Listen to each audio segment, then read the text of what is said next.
Hey guys, welcome back to AFTERBUZZ TV. This is Supergirl, Season 2, Episode 2, Last Children of Krypton. Stay tuned. You're tuning into the destination for TV superfan discussion, AFTERBUZZ TV. And now, let the buzz begin. Hello. Welcome back to our after show. If this is your first time, welcome. We're glad to have you. I am your host, Tauri Miller, and I'm joined by a wonderful panel. Starting to my left, Stephanie. Hi, good to be back with you all. Stephanie Wenger. You can find me on Twitter and Instagram at Stephanie Wenger. What's up, everybody? Good to be back on AFTERBUZZ TV Supergirl. It's Nicole Brajer, and you can follow me at Nicole Brajer. And it is me. I am here now. It is Lex Michael, all over social media at the Lex Michael. My gradual takeover of the CWDC ABTV block continues. God, there's so much energy in this panel. Right? Full panel. And you can find me at Tauri J. It's TAURIJAY. This here is baby metal, and it's amazing. Metal is the genre of choice. Yes, it is. And the inflictor of damage to super creatures. I'm digging it. Yeah. This is like pumping me up. I'm ready to go. Right. Good to be back. Missed you guys last week. Missed you too. Yeah. We're glad to have you guys. I mean, I feel like we should kind of get a sense of how you guys felt about the first episode. Lex, get a little bit sense of your background, just to kind of start off. You know? Background. Okay, Who well, are you? I'm a huge nerd. I guess would be the first thing I would say. I mean, if you're watching, if you follow any of the other ABTV after shows for the CWDC block, you've probably seen me just aggressively nerding out about these magical things that they're giving us on TV every single week. I am, in particular, a really big Superman fan. And I understand that Superman, a lot of people find him very boring and very flat, but he represents to me he is an ideal, and he's something to aspire for, and he's a character who, in the best incarnations of him, demonstrates all that we as human beings could be if we just tried to push, and we put ourselves, rather, we put the greater good ahead of ourselves, and we do good for goodness sake, etc., etc., etc. Right. Supergirl, the show, does that so much better than any live-action iteration of Superman I've seen since Christopher Reeve first put on the tights. And it's something that I think has been missing from Superman in live action, especially in the movies where now he's really grumpy all the time, and he's like neck snapping, and he's punching Batman in the face, and he's sad. Classic Superman. Well, and no, I don't. No disrespect to Henry Cavill, who I think is doing a fine job, but that's not my Superman. Okay. Right. So yeah. All right. So, but Well, then, what did you think about Henry in the films? I think he would be great Yeah. if they let him be Superman. Right. Interesting. Well, Nicole, what did you think of the Superman that was on Supergirl? I kind of like him. I mean, I think his corniness and the character of Clark Kent is pretty on point. Maybe for those fans of Superman, he's not completely like filling the role. I mean, I like him as Clark, though. I think it's a little believable. He's kind of corny. It's cute. It's kind of like, I'm going to talk about Spider-Man for a quick second. It's kind of like I preferred Andrew Garfield over Tobey Maguire. Okay. Does that make sense? I agree with that. I get that. Yeah. Yeah. I'm fully in agreement. I think that they casted Superman really well for Supergirl. I think the chemistry between him and Melissa is really great. Yeah. Like, it works really well for the TV show, and I think to have that counterpoint has been really nice in season 2. Yeah. Because she kind of was all alone, and you saw her really struggle in season 1, and to have her have this person with her, at least for, I guess it lasted 2 episodes. He'll be back, though. We know he'll be back at this point. Of course. But it'll be interesting to see how just having him around and being able to text him a little more later in the season affects her. Yeah, and I love the way that we opened with them kind of flying around, thwarting bad guys, and just having a really good time. I felt like this was one of the most energetic, like, happy we've seen Kara as a character. Very. Yeah, they're getting so much right about the tone of that side of the DC universe that they're not nailing, in my opinion, they're not nailing in the movies. And I agree with you guys completely about Tyler Hoechlin. And when they first started talking about him for the role, I was a little skeptical because he's a Teen Wolf guy, and that's fine, but that's not necessarily Superman in my eyes. And then you see the set photos, and I'm going, maybe. Okay. And then you see him in action, and it's like, oh, no, that's the guy. There's Superman. Yeah, he definitely has the look. You know, I think he has the charm. He's got the bod, but I can see your point of view. It's kind of like, I'll do one more comparison. It's like kind of like Ben Affleck with Batman. It just didn't work for me. Interesting. See, that was one of the few elements of that movie that did work for me. Oh, I didn't like it. Interesting. Yeah. So, I mean, now that it's on the topic of Superman, like, I find his whole thing with John really interesting. Me too. Because I like that they have this lack of trust between each other, but they still have this sense of friendship. And that moment when they're in the Fortress of Solitude was really, really, I felt like it was touching to me. Yeah. Which I don't think it was supposed to be, but like, it's true that they're both the last of their kind, Right. for the most part.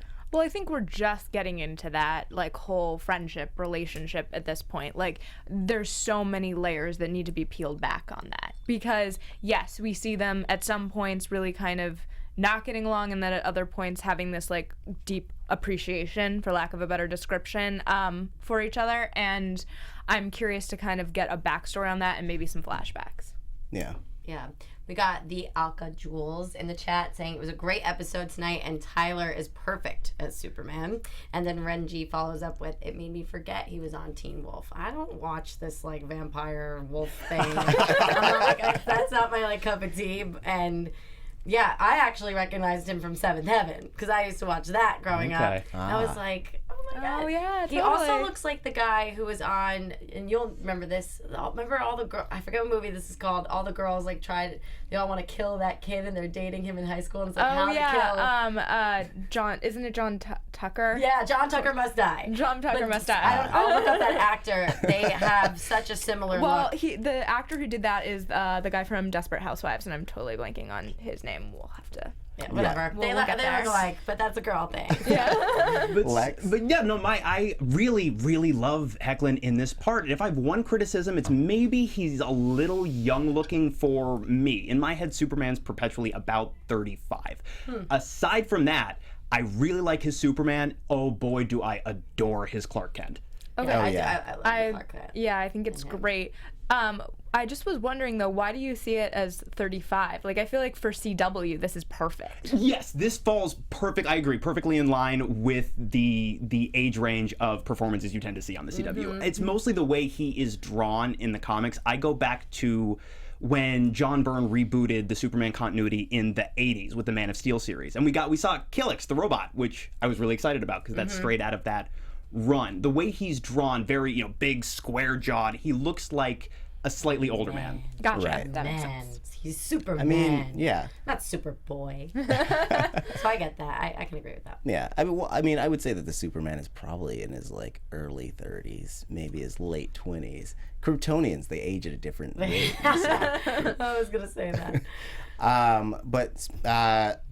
So I want to talk about Metallo because we got more than one, which is Jesse Metcalf. Sorry, continue. Yeah. Thank you, the brainy whatever in the chat. You're on it, Jesse Metcalf. Yes. Yeah. So we got two Metallos, which was really cool. I like that we were able to establish John Corbin last episode, so we got a sense of his attitude and we got a sense of why he wants to take revenge on the super people. And I thought the effects were really good. I mean, what did you guys think?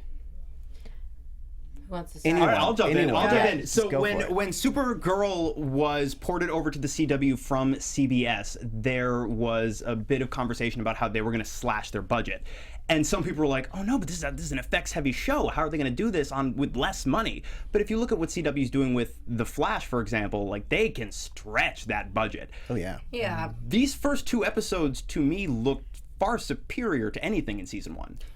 I mean, the quality is definitely getting better and better, especially because I kind of missed out on the end of last season and then jumping into this. I used to work on the Warner Brothers lot, so you can tell when they're shooting in the lot, when they're shooting, on the street, and overall, I'm like totally blown away. And thank God that they got another season, and it'll probably just keep getting better and better, especially with each night the CW has like a a show.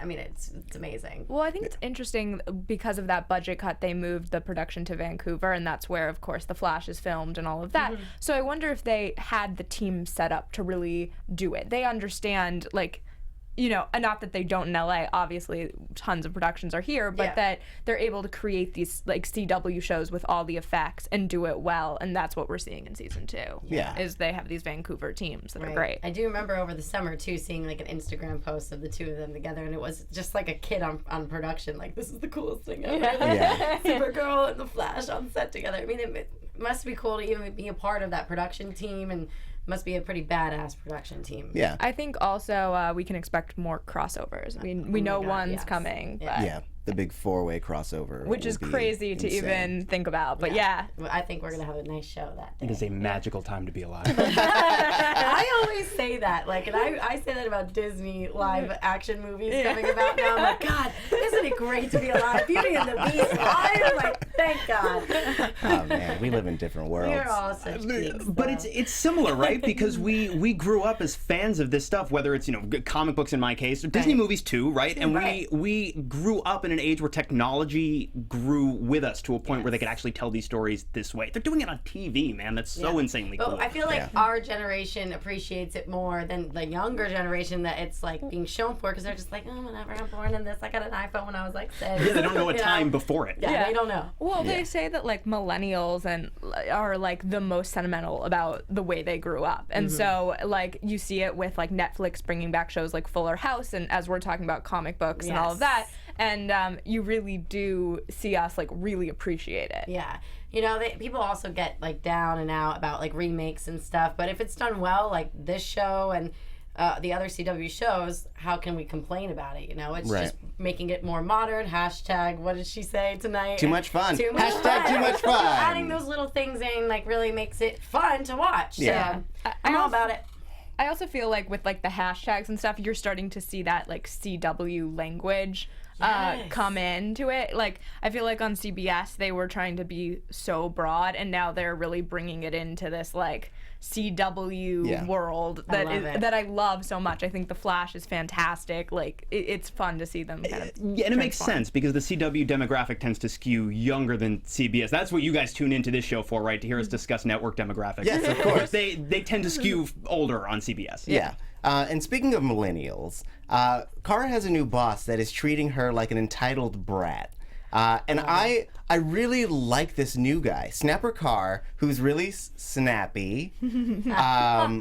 Yes, thank you. But I like that in the first season we had this very mothering character in Kat, and now we have someone who she has to prove herself to, and that brings a whole new dynamic and a whole new side of Kara out.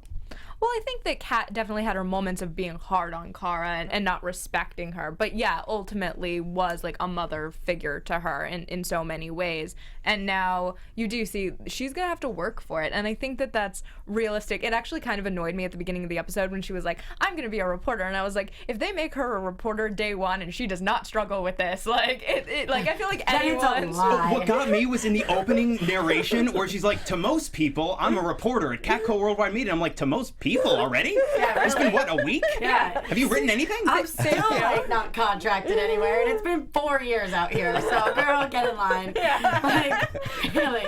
But yeah, I thought the exact same thing. Like totally not going to be easy for her. And I think though, like Kat has prepared her for this position. You know, and I was kind of getting annoyed with her though. I don't know about you guys this episode. Like, oh, woe is me. Like, I can't do it. You can do it, all right, girl. Like, you're Supergirl. Just put your mind to it. Like, and of course, she comes out with the slap on the table, and I can't not foresee her doing a great job.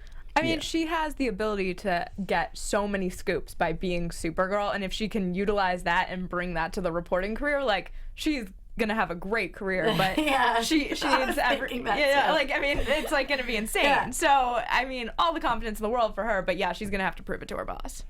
Secretly, we're all superhumans because we're all journalists. So. Yeah, so when the production moved to Vancouver, obviously we lose Calista Flockhart as a full-time cast member, so it makes sense. If you're promoting Jimmy Olsen, which I think is a cool idea, you still need somebody in the workplace environment to be creating friction and drama for her to have to stand up to. So creating this version of Snapper Carr, who's a character from the comics going all the way back to like 1960, Brave and the Bold, that guy's not this guy. That guy was like a supporting character to the Justice League, and he had teleporting powers, and he did some stuff. Right. This is, they took the name and they applied it to what seems like her version of Perry White. Yeah.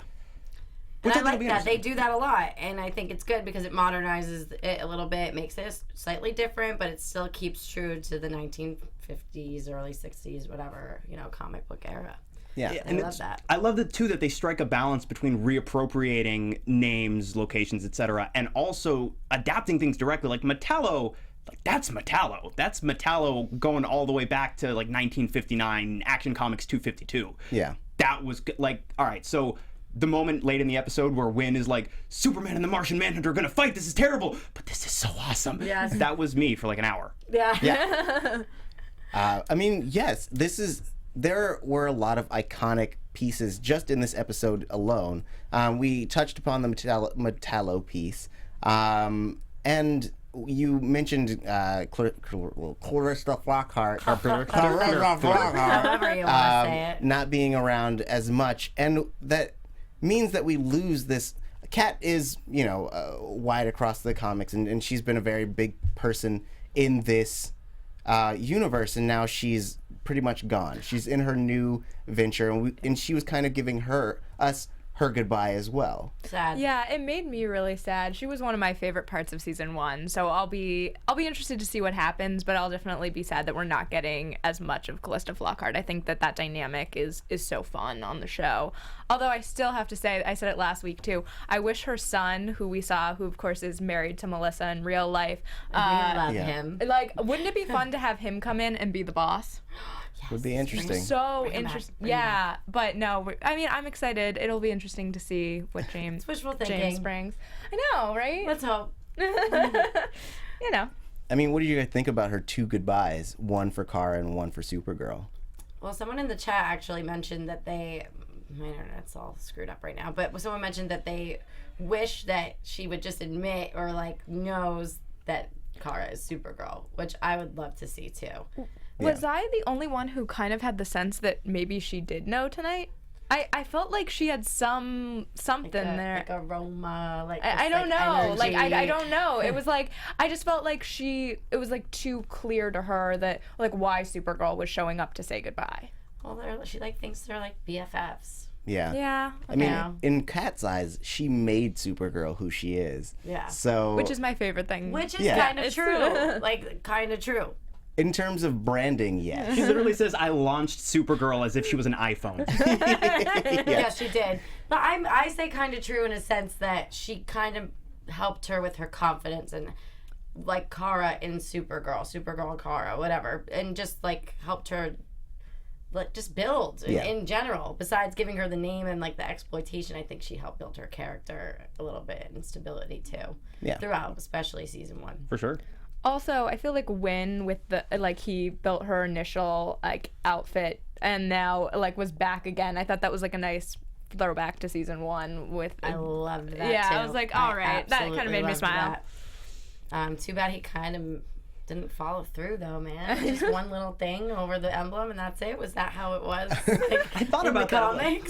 I'm not sure that counts as a suit. Yeah. I wanted the real deal. That's more of a device. Yeah. Well, because the Kryptonians in the prison, it was just a little bitty guy that was a small target. You didn't have to do anything. But his way of improving it was to make it bigger and, less covering. It should. I thought it was supposed to be attached to the suit. I thought it was supposed to be a whole new suit. I thought we were gonna have new colors. You know what I mean? I thought it was gonna be a little more hardcore. Right. I was a little disappointed in that. Well, and also, was there maybe a line that I missed about the chest piece absorbing the energy? Like, it absorbs it and protects them, but, like, actually guiding it. Like, say, for example, Metallo angles his chest upwards and aims at their face instead. Right. Nope. Everyone's the exact perfect height for their chests to line up. It was like a beam of chest bumping. Chest bump beam. Look at you. Chest bump beam. And the only thing I could think was like it is protecting like their hearts, I guess, and so like it wouldn't hurt them as much. Maybe I don't know, like because that was like the area that they're obviously at. I don't know, but that was like my only justification. I was like, oh, maybe they're just like trying to cover the heart, but like yeah, you're right. The head would damage them. I don't know. She got pretty like attacked there for a good long period of time. And I was like, wait, she's not even like wounded. She's not breathing heavy. Like she's good because she was on the floor there for a minute before Alex came about. Speaking of Alex, though, I was quite impressed with her. Yes. As usual. Love her. Oh man, Alex both infuriated me and made me proud this episode. She was being such a poop with Kara. It was because I get that she didn't want to be abandoned by her sister, but like if your sister's like, I want to go off to college, which is basically the big city, you're not gonna be like, I sacrificed so much for you. I mean, maybe that's just my opinion, but I was so upset. I think that it's different. I understand what you're saying, but college, like, yes, like a younger sibling is going to go off to college, but she's like done so much more than been just like your traditional older sister. Like she's given up a lot. So I understand kind of having that conversation. I thought it was actually one of the most well acted scenes in the episode. Yeah. Yeah. I thought that it was like really emotional and sweet. Yeah. No, I'm Team Alex on this one. Okay. Yeah, sorry. She had good points, man. Really good points. Yeah. So, I mean, she was a little whiny, but at the end of the day, I knew that Kara would come to her senses. Right. Ultimately, I do see her point of view, even if I don't 100% agree with her approach. But also, for the drama to work, it's one of those things where you have to compartmentalize a little bit that her sister is Supergirl, and no matter where on the planet she is, she could be home in about 7 minutes. True. Very true. Yes. Makes Very sense. true. I mean, I guess basically you guys are saying that I'm heartless and think everyone should stop whining, which is true. Both of these things are true. Yes. But I also loved when Alex and Kara were fighting together against Metallo Prime, I guess we'd call him. Yeah. And the other one can be Metallo Beta. Who knows? Asian. Whatever. I mean, he's John Corbin and the other guy. Yeah. So I thought those two fights in parallel were great because they were essentially two people who were in an argument fighting together to ultimately overcome a bad guy, which I thought was a really good way of solving those two problems. And also, it was just super badass to watch. Right. Yeah. People in the chat are saying Team Alex, and that Alex hasn't gotten any in 2 years, so they see Alex's point of She view. hasn't been on a date I'm in like- 2 years. She could have got some anytime she Technically wanted. speaking, these are two different concepts. That's a good point. I said that I could see Alex getting with Wynn. That would be quite the turn. I could see it. Predictions. I have to actually Only that for say the end. this was one of the few episodes of Supergirl where we didn't have any romance in it, which was an interesting turn for CW as well. Yeah. Yeah.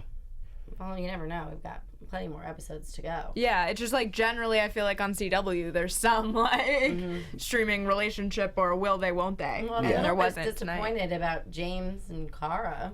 Yeah, I mean that was a quick end to that relationship. We talked about it last week, but Yeah. it was a very fast end to that relationship. Yeah. Stupid. And They built it up in so these much. shows, I feel like at least it within the Flareoverse, that people are calling it, there are some romantic ties, but for the most part, they usually just focus on like the interpersonal relationships, not necessarily the romantic ones. Though there is usually a relationship going on. I was gonna say, like on The Flash, there's certainly it may not be that they've ever like actually gotten together, but there's like a whole will they won't they to that. Yeah. To that for sure. Yeah, with enough. Barry and Iris, and certainly Yeah. with Oliver and Felicity. Yeah. Well. Yes. Well. Yes. Well, yes. Anyway. But yes. Sorry, I'll just read this one more thing. Someone said, I still think the writers will try to make Hank and Alex have a romance. No. Oh, you don't like that one. Quite a reaction. No, why no? He's like her. He's like her surrogate father. Oh, that's true. Also a Martian. That's a little, Yeah. Although I would really like to see Martian Manhunter on a date. That'd be Me too. great. I think he'd be smooth AF, man. I think he'd be like, I feel like he has hey, no. girl. He has no like sex drive. He's just so like, no, this is what we have to do now. Like, you know, like there's. I will have the fish. Exactly. Like, well, it would be nice if Hank got some too. Hank and Alex getting some would be nice. Individually. Yes. We made that clear. You don't want that. Whatever. Like I don't know what. separately, fine. Yeah. Yes. I don't know what we would call that if they were to. You mean like their ship name? Or it would be Yeah. like Jalix? Oh, Anyway. Moving on. Yes, please. No one likes this, by the way. A No lot one of likes you. Ew. Yes, it's gross. I like that there are multiple oohs in the chat. Thank you guys. We'll move on. You know what else is gross? Molds within DEO. Nice Segues, segue. baby. Yeah. So smooth. Oh yeah, I know. Just like Ja. Mole. So I like that we get a little bit of Alex on a trapping venture. She figures out who the mole is by using the radiation, and then she basically gets McGill to reveal himself by telling him that there's a shipment going out, which leads to one of my favorite scenes in this episode, the one between her and Lady Cadmus, who has no name yet, so that's her name until we get a name. Dr. Crazy Woman. Dr. Crazy Woman. That's what I call her. Has a ring to it. In my notes, yeah. Yeah. Because she's nuts. Scares DCW, got it. Yeah. Yeah. DC Dubs. We'll go with it. I really liked this moment between the two of them because it really establishes that that Cadmus isn't just a bunch of like insane people. They are a bunch of scientists who fear the power that Kryptonians and other aliens have. Right. And it brings a little bit of legitimacy, but it also makes them seem like zealots or heretics. Zealots or heretics. One of those two words. Zealotics? Zealotics. They're zealotics. I'm lost. Yes.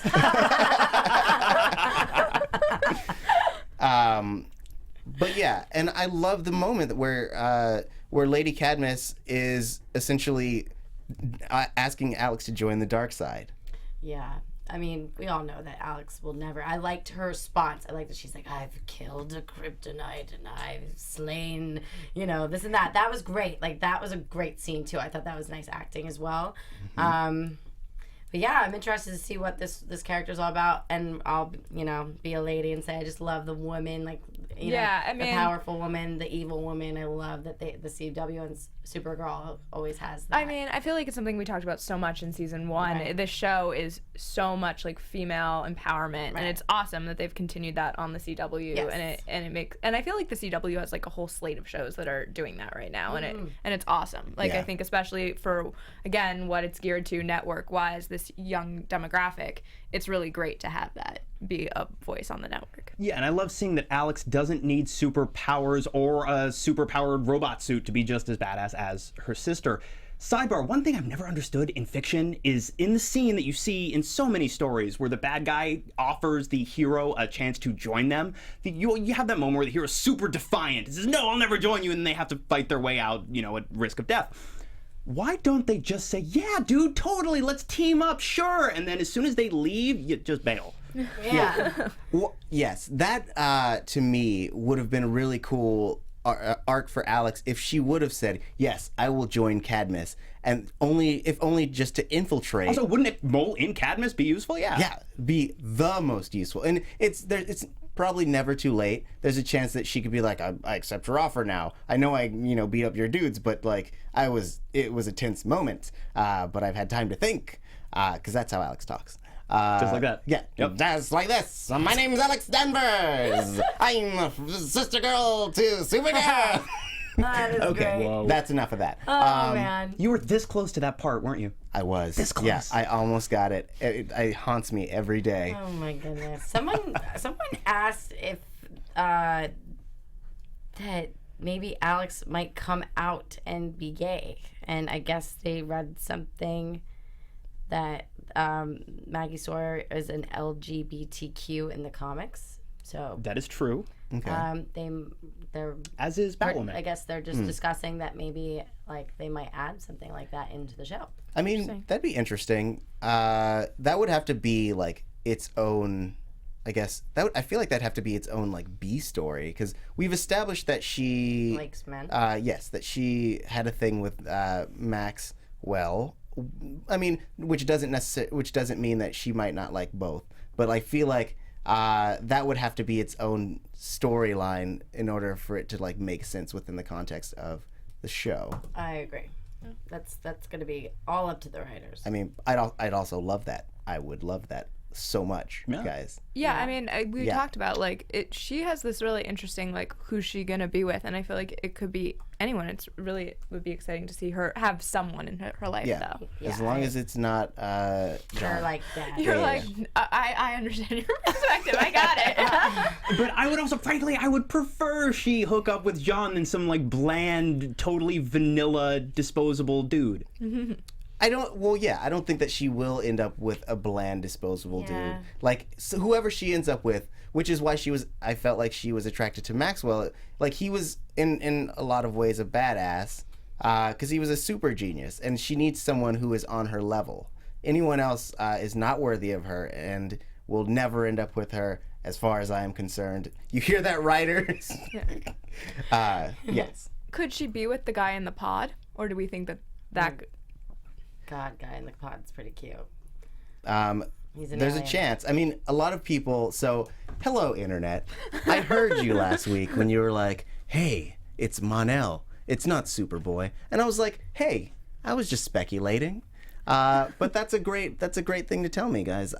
Mon-El it's a great piece of information. He is definitely in the Supergirl lore, and it would definitely make sense if he was in this story. And that's who everyone is referring to him as. I think IMDb does as well. Until they say his name out loud, he's Poddy to me. Potty. Yes. With a DD, not a TT. Yes. So in the Third grade humor. in the comics, Mon-El is this character called Largan from a planet Daxam, and they give him the name Mon-El later. He's not related to Superman. No. He's not even Kryptonian. I believe the pod they find him in is definitely a Kryptonian pod. So if it is Yeah. Mon-El, I mean that's an easy enough thing to just retcon. Right. Well, yeah. I mean, from what I remember about his like history is like he stopped in on Krypton right before it was gonna explode. Jor-El helped him with his ship, and then it landed on Earth later, and there was a whole So thing he's where not from Krypton. he's not. He was just visiting, and then he lost his memory, and then Superman thought he was like his brother or something. So he's like, Well, "You they were." definitely look alike. Yeah. Yeah. I mean, they do. All Kryptonians look alike. I'm racist. Okie doke. No. I mean, yeah. I just kind of wrapping this around. I definitely think that we talked about this last week that that Poddy could end up being the new love interest for either Kara and I guess now maybe Alex. Yeah, but I like that a lot. yeah, I think we did talk about that last week with Kara. Like now that she and James have split, that this is a real possibility for her. He understands where she's from. There's a whole background, and that's what she's clearly looking for. That's why she doesn't want her cousin to leave, and so maybe this is a good fit for her. Yeah. No.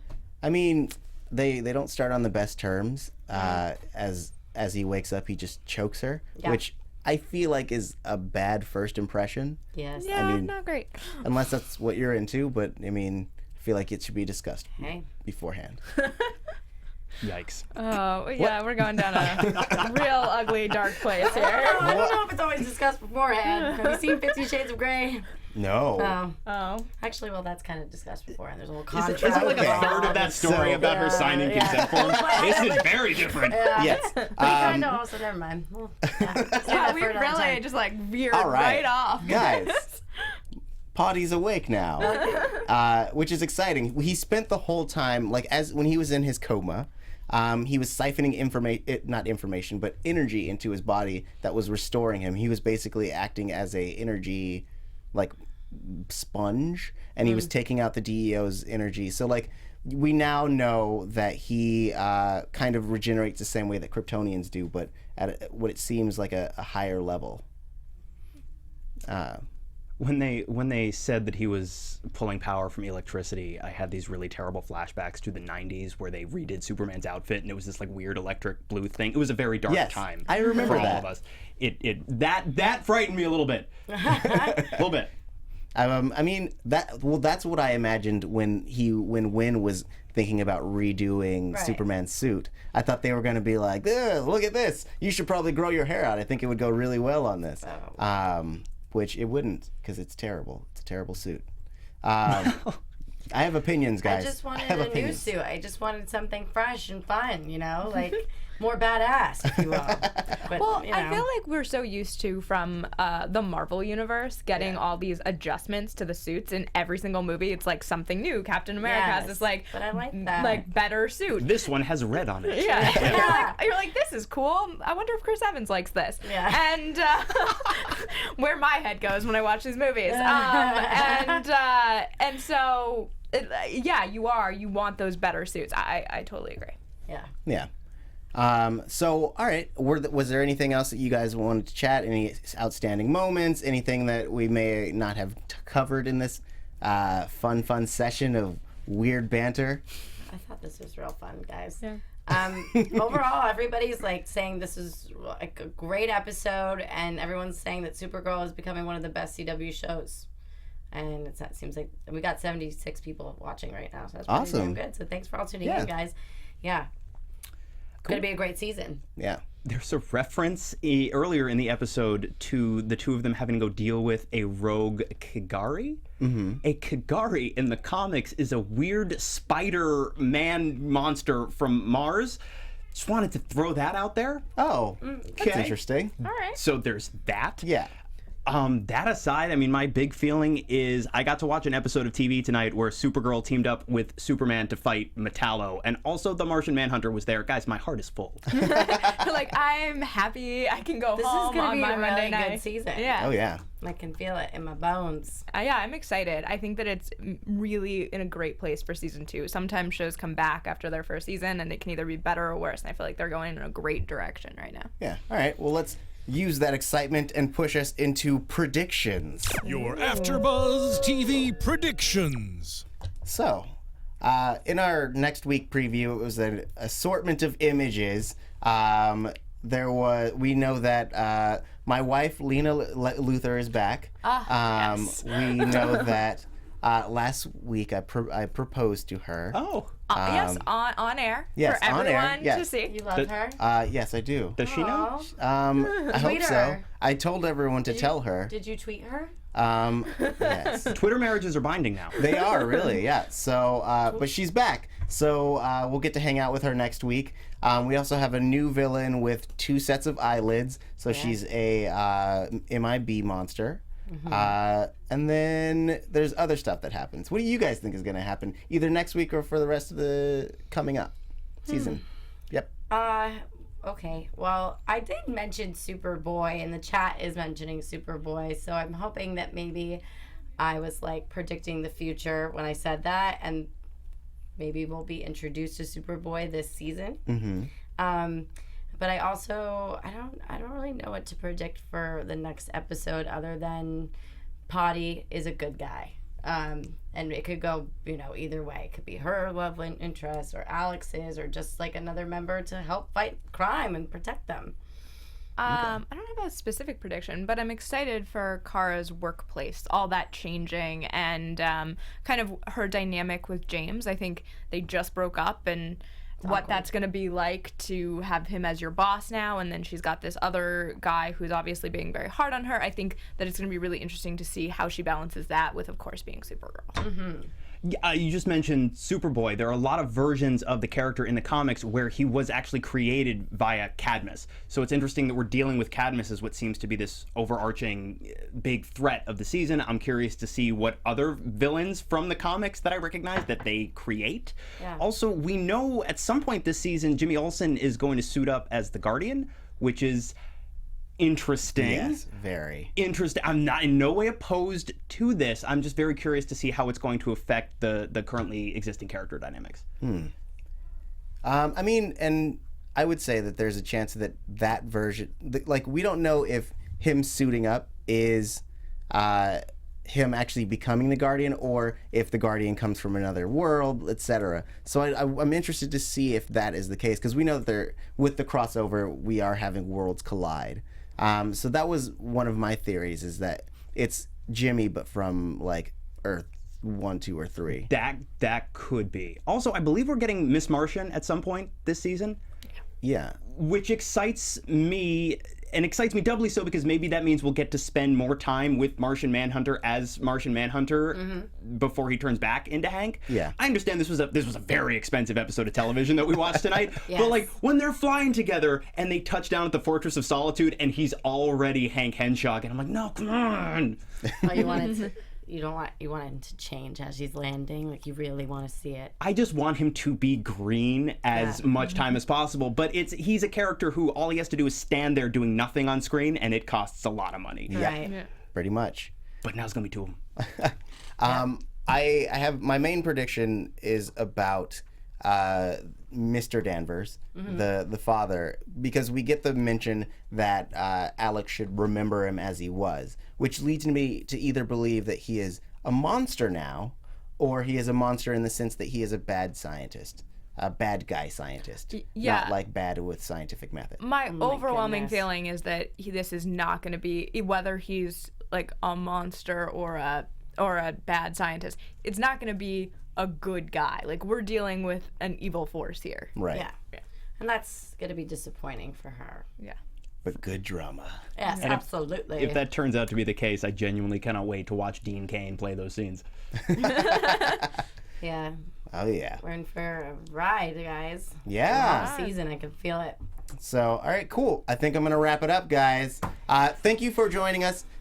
We really enjoyed chatting about Supergirl. Let us know what you thought in the comments below, or in the comments of iTunes. Don't forget to rate, subscribe, give us them 5s and them thumbs up. No, the stars. They have stars. There we go. Stars and thumbs up.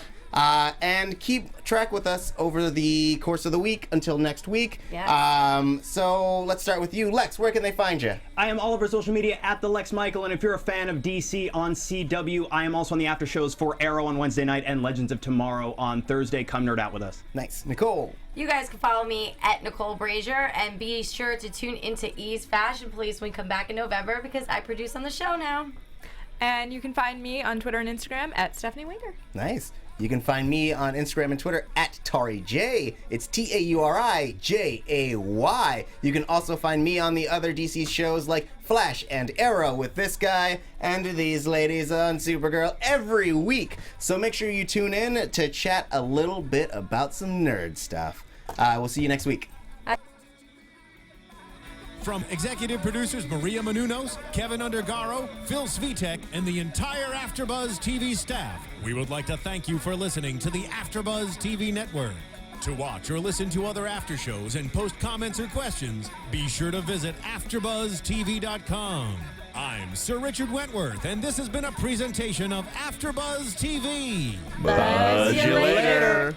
The views expressed herein are those of the hosts only and do not necessarily reflect the views of AfterBuzz TV or its owners or principals.